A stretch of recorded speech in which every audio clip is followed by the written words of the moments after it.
ఓం శ్రీ గణేశాయ నమః. ఓం సరస్వత్యై నమః. ఓం శ్రీ గురుభ్యో నమః. 11వ అధ్యాయం ప్రారంభం. ప్రస్తావన. ఈ 11వ 12వ అధ్యాయంలో శ్రీ దత్తాత్రేయ స్వామి యొక్క రెండవ కలియుగ అవతారమైన శ్రీ నృసింహ సరస్వతి స్వామి వారి వృత్తాంతము చెప్పబడుతుంది. ఇందులో గమనించవలసిన ముఖ్యమైన అంశాలు ఇవి. శ్రీపాద స్వామి కానీ శ్రీ నృసింహ సరస్వతి స్వామి కానీ తాము భగవదవతారాలమని లోకానికి చాటుకోలేదు. శ్రీరాముడు కూడా ఆత్మానం మానుషం మన్యే, నేను మానవుడననే తలుస్తున్నాను అన్నాడు. శ్రీకృష్ణుడు తాను భగవత అవతారమని అర్జునుడి వంటి అంతరంగికుల కొద్ది మందికి మాత్రమే చెప్పాడు కానీ లోకానికి చాటలేదు. దీన్ని బట్టి నిజమైన అవతార పురుషుడు తన నిజతత్వానికి లోకానికి చాటుకోవడం తెలియాలి. వేదవ్యాసుల వంటి సత్యద్రష్టులు కొద్దిమంది మాత్రమే ఈ రహస్యాన్ని గుర్తించి లోకానికి తెలియపరిచారు. ఈ అవతారమూర్తులందరూ తమ నిజమైన విశ్వరూపాన్ని అంతరంగికులకు ప్రసాదించి అనుభవపూర్వకంగా తమ దైవత్వాన్ని నిరూపించారు. అలాగాని పౌండరీక వాసుదేవుని వంటి కీర్తికాములు మాత్రమే తాము అవతార పురుషులమని లోకాన్ని నమ్మింపజూచారు. అవతార పురుషులందరూ సద్గురులను ఆశ్రయించి సత్సంప్రదాయాన్ని పాటించారే కానీ తమ కట్టిక ఆలంబనలు అనవసరమని, తాము ఆ సర్వధర్మాలకు అతీతులమని చెప్పి స్వేచ్ఛాచారులు కాలేదు. అవతార పురుషులందరిలాగే వీరిద్దరూ తాము జన్మతః పరిపూర్ణులైనప్పటికీ వినమ్రులైన సాధకుల వలనే ప్రవర్తించారు కానీ సిద్ధులమని విర్రవీయగలేదు. వీరు దివ్యలీలను ప్రదర్శించినప్పటికీ అవి ఆర్తులను రక్షించేవిగాను, అర్ధార్థులను పోషించేవిగాను, నిర్దిష్టమైన ఆధ్యాత్మిక భావనను భక్తులకు ప్రసాదించి వారిని మోక్షోన్ముఖులు చేసేవిగా మాత్రమే ఉన్నాయి. కేవలము తమ శక్తి సామర్థ్యాలతో లోకులను సంభ్రమాశ్చర్యాలతో ముంచి తమకు కీర్తించే కూర్చే సాధనాలైన చిల్లర చమత్కారాలు వారెన్నడూ ప్రదర్శించలేదు. కథారంభం. నామధారకుడు అత్యంత ఆసక్తితో ఇలా అన్నాడు. అటు తర్వాత శ్రీ దత్తాత్రేయ స్వామి రెండవ పర్యాయం ఎక్కడ అవతరించారు, ఏ లీలలు ప్రదర్శించారు? అప్రమేయుడైన భగవంతుని లీలలు మీరు చెబుతూ వింటే వినాలన్న కోరిక నాలో పెరుగుతున్నదే కానీ తరగడం లేదు. ఆ రెండవ అవతార విశేషాలు కూడా వివరించండి. అంతటి శ్రద్ధాలువైన శ్రోత లభించినందుకు సిద్ధునికి భగవద్లీలలు తనివి తీరా వివరించి చెప్పే అవకాశం లభించింది. అట్టి అదృష్టానికి పొంగిపోయిన సిద్ధుడు నామధారక, దీనులను నిర్ధరించడానికి తనను తాను దత్తం చేసుకున్న పరమేశ్వరుని చేతలు యోగీంద్రులకు కూడా ఊహించ సాధ్యం కానివి. కనుక నేనెంత వర్ణించిన అగాధమైన గాథలో లవలేశమే అవుతుంది కానీ ఆయన లీలలన్నీ చెప్పినట్టు కాదు సుమా, ఇక విను అని ఇలా చెప్పారు. శ్రీపాదస్వామి ఆదేశించినట్లు అంబిక జీవిత శేషమంతా శివపూజలో గడిపింది. ఆమె మరుజన్మలో మహారాష్ట్రంలోని కారంజా లేక ల్యాడకారంజ అను గ్రామంలో అకోలా జిల్లా వాజసనేయ శాఖకు చెందిన ఒక సద్బ్రాహ్మణుని కుమార్తెగా జన్మించింది. తల్లిదండ్రులు ఆమెకు అంబా అని నామకరణం చేశారు. ఆమెకు పూర్వజన్మ సంస్కారం వలన సౌశల్యంతో పాటు శివభక్తి కూడా అబ్బింది. ఆమెకు యుక్త వయసు రాగానే మాధవ శర్మను బ్రాహ్మణోత్తమునికిచ్చి వివాహం చేశారు. అతడు మంచి శివభక్తుడు. ఆ ప్రాంతంలోని స్మార్థులకు శివవ్రతం చేసుకునే అలవాటు ఉండేది కనుక వారిని శివవ్రతులు అంటారు. పూర్వజన్మ సంస్కారానికి తోడు ఈ జన్మలో భర్త యొక్క సత్సాంగత్యం వలన ఆమె ప్రతిదినము సంధ్యా సమయంలో శివపూజ, భర్తతో కలిసి శని ప్రదోష పూజ, శని త్రయోదశి నాడు విశేషమైన పూజ చేస్తుండేది. విశేషించి అంబ తన భర్తను సూర్యుని ఛాయాదేవి వలె విడనడగ సర్వోపచారాలు చేస్తుండేది. ఇలా 16 సంవత్సరాలు గడిచాక అంబ గర్భవతి అయింది. మాధవ శర్మ సకాలంలో పుంసవనాది కార్యక్రమం నిర్వర్తించాడు. నెలలు నిండిన తర్వాత మహామహిమాన్వితమైన ఒక శుభలగ్నంలో ఆమెకు ఒక మగబిడ్డ కలిగాడు. నామధారక, ఆ పిల్లవాడు పుట్టగానే అందరి పిల్లల ఏడలేదు సరిగదా స్పష్టంగా ప్రణవముచ్చరించాడు. అది విన్నవారు ఆశ్చర్యపోయారు. జ్యోతిశాస్త్ర విద్వాంసులు అతని జాతకం చూసి, మాధవ శర్మ, నీ భాగ్యం పండింది. ఈ శిశువు సాక్షాత్తు భగవంతుడే. ఇతడు మనవలే గృహస్థాశ్రమం స్వీకరించడు. చిన్న వయసులోనే సన్యాసం స్వీకరించి జగద్వంద్యుడవుతాడు. ఇతని చరణాలు ధ్యానించిన భక్తులకు కామధేను అవుతాడు. ఇతని దర్శనం చేతనే పతితులు పావనులు అవుతారు. ఇతని తన్నందువలన మీకు కీర్తి ప్రతిష్టలు, దివ్య సుఖాలు లభిస్తాయని దైవజ్ఞులు చెప్పారు. మాధవ శర్మ అద్వాంసులు ఘనంగా దక్షిణతాంబూలాలతో సత్కరించారు. వారు సెలవు తీసుకుంటూ, మాధవ శర్మ, ఈ బాలునికి శ్రీసిద్ధులు దాస్యం చేస్తాయి, నవనిధులు పరిచారికలు అవుతాయి అని ఆశీర్వదించారు. ఆ బాలుడు పుట్టిన వెంటనే ప్రణవముచ్చరించిన సంగతి వాడవాడలా ప్రాకిపోయి అతను చూడడానికి జనంగం ఇసుక వేస్తే రాలనంతగా వచ్చారు. పిల్లవానికి దృష్టి దోషం తగలకుండా తండ్రి రక్షాబంధనం చేయించాడు. తల్లి అతనికి ఉప్పు, మిరియాలు, ఎండుమిరపకాయలు, వేపాకులతో దిష్టి తీసేది. తర్వాత ఒక సుముహూర్తంలో పిల్లవానికి శాలగ్రామదేవ అని పేరు పెట్టారు. కానీ ఇంట్లో అందరూ అతని నరహరి అని పిలుచుకునేవారు. నరులంటే అజ్ఞానబద్ధులైన మానవులు, హరి అంటే మానవుల యొక్క అజ్ఞానం వలన కలిగిన దైన్య తాప పాపాలను పోగొట్టేవాడని అర్థం. ఆ పేరు ముందుగానే ఆయన అవతారమూర్తి అని సూచించినట్లయింది. బలహీనంగా ఉండడం వలన అంబ వద్ద పిల్లవానికి చాలినన్ని పాలు లేవు. పిల్లవాని కోసం ఒక దాదిని కానీ పాడి మేకని కానీ ఏర్పాటు చేయాలని ఆ దంపతులు ఆలోచిస్తుండగా పిల్లవాడు తన చిన్నారి చేతులతో తల్లి యొక్క వక్షస్థలాన్ని స్పృశించాడు. వెంటనే ఆమెకు స్తన్యం పెళ్ళుబిగి 32 దారాలుగా కారి నేలపై పడింది. ఈ విషయం అందరికీ తెలిస్తే బిడ్డకు దృష్టి దోషం తగులుతుందని వెలసి అంబ ఈ లీలను రహస్యంగా ఉంచింది. ఆ పిల్లవాడు ఊయల్లో పడుకోబెడితే ఏడ్చేవాడు, నేల మీద పడుకోబెడితే ఆడుకునేవాడు. ఇలాంటి లీలలు ఎన్నో జరిగినప్పటికీ తల్లి వాటిని ప్రకటించలేదు.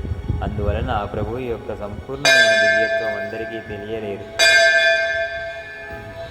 ఇలా సంవత్సరం గడిచినా అతనికి ఒక్క మాట కూడా రాలేదు. కులదేవతలను ఆరాధించమని కొందరు, మర్రి ఆకుల విస్తలలో బ్రాహ్మణులకు భోజనం పెట్టించమని కొందరు, రావి ఆకుల విస్తలలో భోజనం పెట్టించమని మరికొందరు చెప్పారు.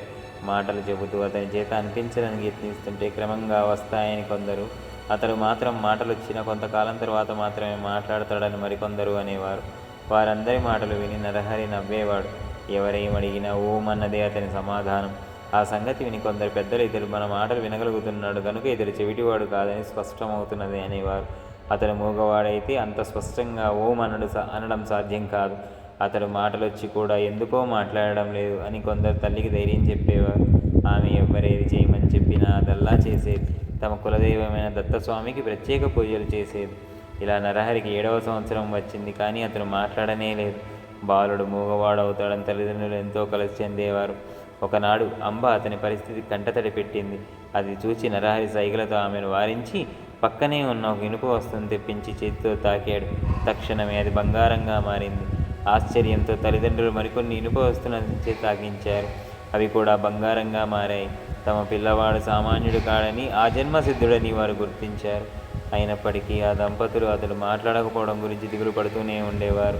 అతడు వేదాధ్యయనం చేసి సుధర్మాన్ని ఎలా పాలించగలడన్నదే మాధవ శర్మకున్న దిగులు. తల్లి ఒకరోజు అతని హక్కును చేర్చుకొని కన్నీరు కారిస్తూ, నా కన్న తండ్రి, నీ మాటలు విని ఆనందించే భాగ్యం మాకు లేదా అన్నది. అది విని నరహరి నవ్వి తనకు ఉపనయనం చేయిస్తే మాట్లాడతానని, మొట్టమొదటిగా ఆమెతోనే మాట్లాడతానని సైగల ద్వారా తెలిపాడు. ఆ సంగతి విని మాధవ శర్మ ఆశ్చర్యపడి అతని ఉపనయనానికి ఒక శుభముహూర్తం నిర్ణయించి ఊరి వారినందరినీ ఆహ్వానించాడు. గ్రామస్తులందరూ అతడి ఆశలు అయ్యాశలై నలుగురిలో తలవంపులకు గురవుతాడని తలచారు.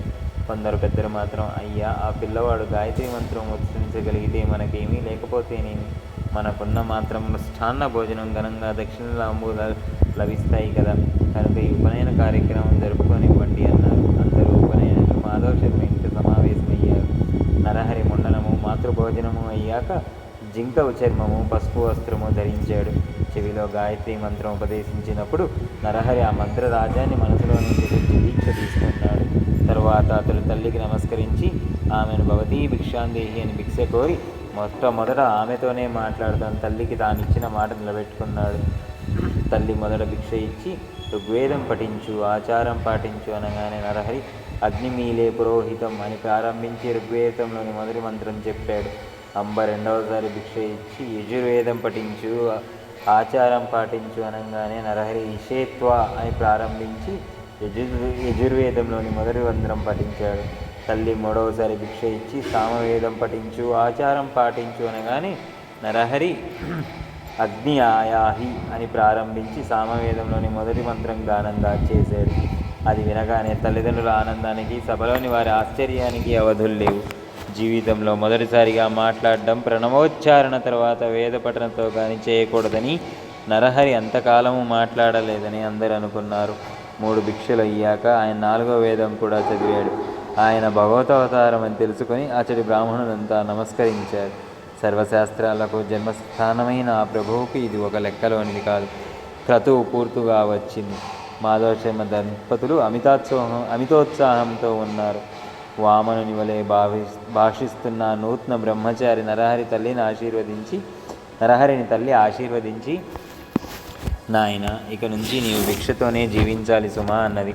వెంటనే అతడు తల్లికి నమస్కరించి, అమ్మా, నీ ఆజ్ఞ మేరకు నేను భిక్షువునవుతాను, నేను సన్యాశ్రమం స్వీకరించడానికి అనుమతించండి అని తండ్రి వైపు కూడా తిరిగాడు. ఆ మాటలకు ఆ తల్లి నివ్వెరపై దుఃఖిస్తూ, నాయన, ఒక్కగానొక్క మగబిడ్డవు. మేం 16 సంవత్సరాలు ఎంతగానో ఎదురుచూచి ఎన్నో వ్రతాలు ఆచరించాక పుట్టావు. తర్వాత 7 సంవత్సరాలు నీవు మాట్లాడనే లేదు. ఇంతకాలానికి పరమేశ్వరుని కృప వలన నేను చేస్తున్న పూజలు వ్రతాలు ఫలించి ఈరోజే మొదటిసారిగా నీ మాటలు వినగలిగాను. అందుకు నేను సంతోషిస్తుండగా నీవు ఇలా అంటావేమి? అప్పుడే నీవు ఇల్లు విడిచిపోతే మా గతేమిటి? నీవు గృహస్థువై బిడ్డలు కలిగాక సన్యసించవచ్చు కదా అని బ్రతిమాలింది. అప్పుడు నరహరి తల్లిని కౌగిలించుకొని ఓదార్చి, అమ్మా, నా మాట విను. వివేకంతో ఆలోచించి వ్యర్థమైన దుఃఖాన్ని తొలగించుకో. నేను ధర్మరక్షణ కోసం అవతరించాను. నీకింకా 9 బిడ్డలు కలిగి ప్రేమతో మీ సేవ చేస్తారు.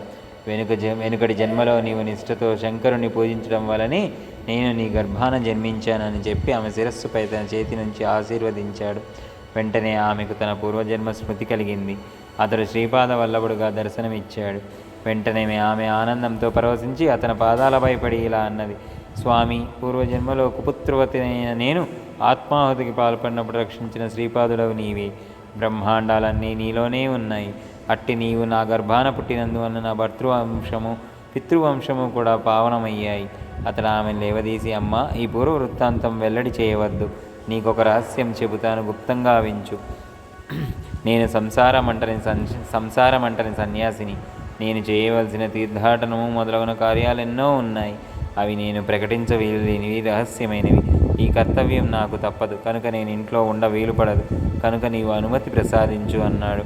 శ్రీ దత్తాయ గురవై నమః. శ్రీ శ్రీపాద శ్రీవల్లభాయ నమః. శ్రీ నృసింహ సరస్వతీయే నమః. 11వ అధ్యాయం సమాప్తం.